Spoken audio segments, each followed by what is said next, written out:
What's up guys, welcome back to another video, and this is something a bit different. This is Jimmy High Roller, yeah? And I just saw this video pop up. It wasn't actually suggested much, but I just saw it and I was like, you know what, this could be a really fun, different type of video to see. And the title was How Nike Lost Stephen Curry with One Word. So I assume this is to do with like sponsorships, etc.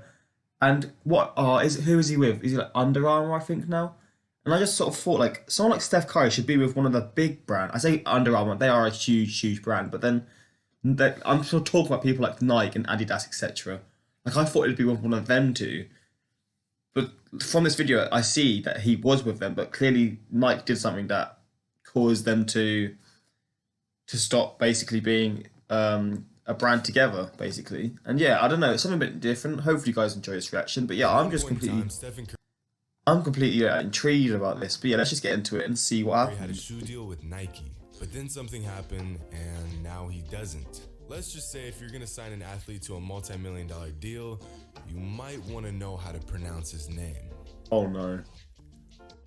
They couldn't even say his damn name, no way. It's Jimmy. And Stephen Curry has almost single-handedly taken Under Armour from a distant afterthought of a brand to a real competitor with brands like Nike and Adidas. Fair play. At this point, Curry's name is synonymous with Under Armour, for better or for worse. But it wasn't always like this. To this day, Nike has the majority of NBA players locked into a deal. In fact, Nike has a staggering 95.5% of the market. The company has even signed 74% of all NBA players to a deal. 3 of every 4 NBA players has a shoe deal with Nike. That's Nike mad. also has 11 of the 15 highest paid endorsements. Is there a reason why Adidas aren't really involved then? Because I would have thought Adidas and Nike could be like up there, but I guess Adidas maybe just aren't as involved in basketball maybe. Deals in all of sports, including contracts with LeBron, KD, MJ, Kobe, Kyrie, and many, many more. In the 2012 Olympics, 11 of the 12 players on the US men's team were signed by Nike. Even their coach had a deal with the big swoosh. What the hell? He was destined to have a shoe deal with Stephen Curry. Curry's godfather, Greg Bink, worked for the company. Curry wore Nikes growing up and even in college. Being a high draft pick, Nike usually has dibs on most players of his caliber coming out of college. It only made sense to sign with Nike, and he did. In 2009, Stephen Curry signed a 4-year deal with the company. And aside from his constant ankle injuries, Curry had a pretty solid first 4 years in the league. But it was in that final year of his contract with Nike that he really had his breakout season. In 2013, he really found his place in the NBA, dropping 54 at Madison Square Garden, peeped the Nike Zoom Hyperfuses, and breaking the NBA record for 3-pointers made in a season. We were all just beginning to see the true potential of the future 2-time MVP, and so was Nike. So it would only make sense for them to re-sign Curry to another deal, right? After Curry's contract was up, he was free to hear pitches from other companies, and one of those companies was of course Nike. See, just because they were the first to sign him doesn't mean he had to stick with them. He was available to sign a deal with anyone, but Nike did want him. Kinda. The company set up a meeting with Stephen and his father Dell to pitch their deal. But right from the jump, something didn't seem right. Nike categorizes their athletes into tiers. No, not tiers. Tiers. The top tier being athletes like Kobe. Well, so they really like tell you like how it is. They're not gonna like sort of suck up to you, be like, oh yeah, you're a number one, etc. They're telling you straight, okay. And stuff like players with egos, big egos, and I'm not sure if Kyrie's one of them or not, but just in general, won't take that well, will they? LeBron and KD. Well, immediately Steph could tell Nike did not see him as a top-tier athlete. Oh, wow. Or even a priority for that matter. That's pretty mad, I won't lie. Nike had given Kyrie and Anthony Davis their own youth development camps, but not Curry, even though Steph joined the league years before them. The next mistake Nike made during their pitch was only offering Curry $2.5 million for the deal. I mean, don't get me wrong, I'll take $2.5 million from any day, but I'm not Stephen Curry. Under Armour, a much smaller company at the time, offered Curry $4 million.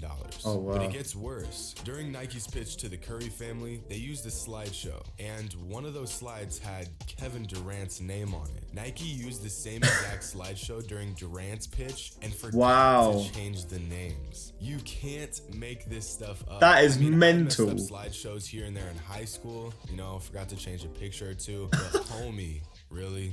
But again, that's How not even the lazy do you have worst to part. be? The Nike rep that was pitching the deal to Curry called him Stefan, not Stefan. Curry was with Nike for 4 years at this point, and Couldn't the man pronounce his name giving still. the pitch didn't even know his name. Needless to say, Steph and his dad stopped paying attention at that point and turned down the deal from Nike.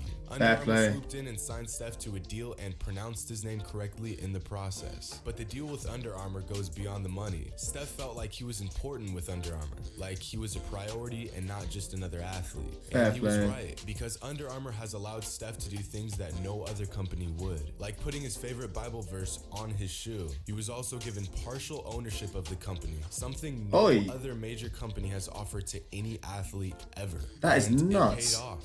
Big time. Because in just 2 years, Curry has managed to single-handedly double Under Armour's worth from $14 billion to $28 billion. Oh my At god. this point, Under Armour did not want to make the same mistake Nike made. So in 2015, Under Armour offered Curry a deal he couldn't refuse. And he didn't refuse. Curry's new deal with Under Armour is said to be worth up to $1 billion by 2024. And whether you think the Currys are hot or not, Bro, he went from like 4 million to $1 billion. What? they are the best-selling shoe of any active Oh, NBA mad. player. Quite honestly, Curry is to Under That's Armour crazy. what Jordan was to Nike. That is Curry and nuts. Under Armour have become so familiar that it's hard to imagine at one point in time Nike had their hands on the future NBA champion.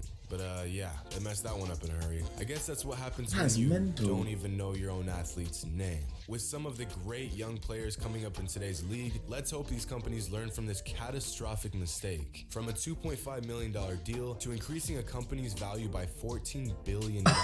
He's Curry says double- joining Under Armour was one of the best decisions he's made in his entire career. On the other hand, the guy pitching Nike's deal to Curry may have just ended his own career. Hope you guys enjoyed, and as always, Yo. until next time. This video was so unique. This is why I love this guy's videos, man, because they're just so different. Like, you won't hear about these stories in other sort of YouTube videos. But, like, when you actually, when you see the titles, you're like, oh, this can be cool. But then you actually hear what he says, and it's mental. He doubled their. That just shows how big basketball is and Curry is, man. That is nuts. Bro, that is mental. He doubled their fucking profits. Jesus.